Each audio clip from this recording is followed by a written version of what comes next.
Hello मित्रों, मुझे अक्सर लोगों के फ़ोन आते हैं या फिर मेल आते हैं, नहीं तो यूट्यूब में ही लोग संदेश भेजते हैं कि मैंने एमए कर रखा है और पीजीडीटी कैसे करूं, अनुवाद का डिप्लोमा या सर्टिफिकेट कैसे करूं, उसकी जानकारी नहीं तो उसकी जानकारी दें।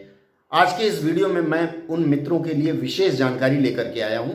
निवेदन करूंगा इस वीडियो को अंत तक जरूर देखें। अनुवादक का कैरियर एक ऐसा कैरियर है जिसकी परीक्षा में ना तो गणित पूछा जाता है ना ही तो रीजनिंग।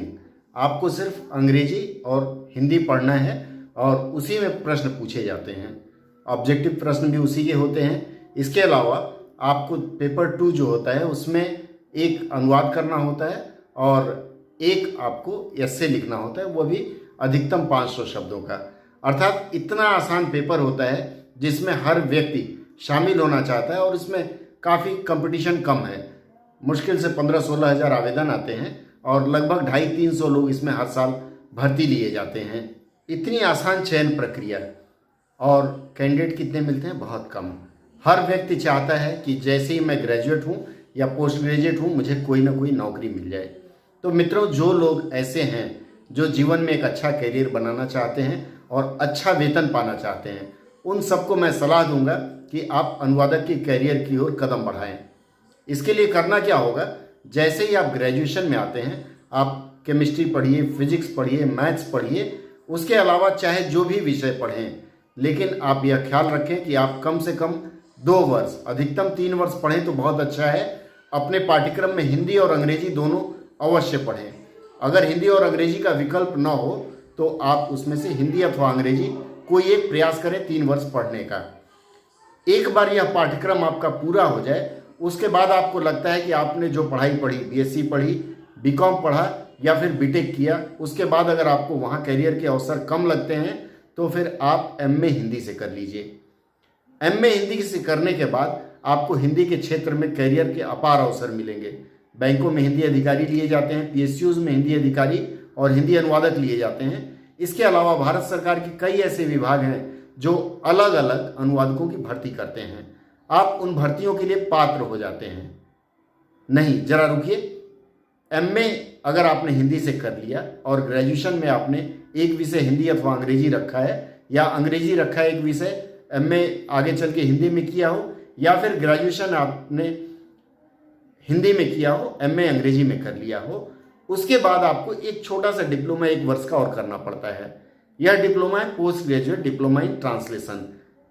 इसको एक बार आप कर लेते हैं तो आपके पास अनुवादक का लाइसेंस मिल जाता है, अनुवादक बनने का।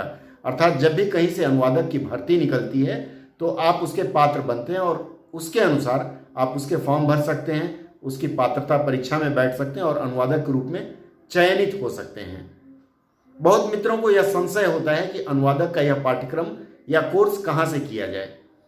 मित्रों, भारत की अग्रणी जो संस्थान है, भारत का जो संस्थान है अग्रणी, Indira Gandhi national open university, वर्ष में 2 बार इसमें प्रवेश प्रक्रिया होती है, अर्थात एडमिशन होता है और उस एडमिशन में पीजीडीटी के कोर्स में भी दाखिला होता है। हर 6 महीने बाद इसकी परीक्षा होती है। अर्थात अगर जिसने जनवरी में इसमें प्रवेश लिया है तो अगले वर्ष जनवरी में परीक्षा दे देता है। जिसने दिसंबर में लिया है वह अगले वर्ष दिसंबर के बैच में दे सकता है, या जून और दिसंबर इस तरह के बैच चलते हैं। तो आपके लिए यह एक सुनहरा अवसर, अगर किसी कारण से आप छूट गए तो आप अगले 6 महीने बाद इसकी परीक्षा दे सकते हैं।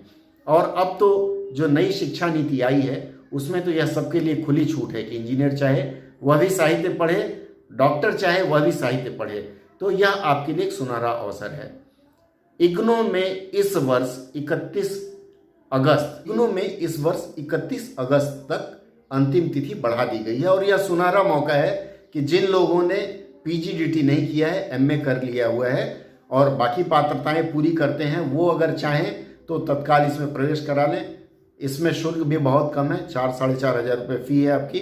उसमें पुस्तकें भी आती है और अंत में चल करके परीक्षा फ़ी आपको अलग से देना पड़ता है। इसके अलावा और कुछ नहीं है। शीघ्रता से करें। इस विषय पे कैसे यह परीक्षा आसानी से पास कर सकते हैं, मेरे वीडियोज़ हैं, आप उसको देख सकते हैं। इसके अलावा अनुवाद के इस प्रशिक्षण में प्रवेश लेने की पूरी प्रक्रिया मैं इस वीडियो के डिस्क्रिप्शन में डाल रहा हूं। आप चाहें तो उस लिंक से अनुवादक के पाठ्यक्रम में प्रवेश ले सकते हैं। एक और संस्थान है महात्मा गांधी अंतर्राष्ट्रीय हिंदी विश्वविद्यालय यह वर्धा की संस्थान है, लेकिन इसकी शाखाएं प्रयागराज अर्थात इलाहाबाद में और कलकत्ता में भी है। तो जो मित्र Indira Gandhi national open university में एडमिशन नहीं ले पा रहे हैं वो यदि चाहें तो इस संस्थान में प्रवेश ले सकते हैं। कलकत्ता और प्रयागराज के तथा वर्धा के केंद्र में यह सुविधा है कि वहाँ आप लोग इसके रेगुलर अर्थात नियमित कक्षाएं भी अटेंड कर सकते हैं और रेगुलर कोर्स में आप भर्ती ले सकते हैं। चूँकि बीच में यूजीसी ने यह कहा था कि एक रेगुलर और एक डिस्टेंस मोड में आप पाठ्यक्रम लेते हैं तो आपको कहीं कोई दिक्कत नहीं आएगी। तो ऐसे मित्र जो एक कलकत्ता में रहते हों या फिर प्रयागराज में रहते हों और रेगुलर मोड में करना चाहते हैं तो वो इस विश्वविद्यालय से प्रवेश ले सकते हैं और पीजीडीटी कर सकते हैं। मित्रों, जिन्हें पीजीडीटी करना हो उनके लिए मैं लिंक दे रहा हूँ, आप तत्काल ज्वाइन करें, 1 वर्ष में पीजीडीटी पाएं और उसके बाद अनुवाद की दुनिया में आपका स्वागत है।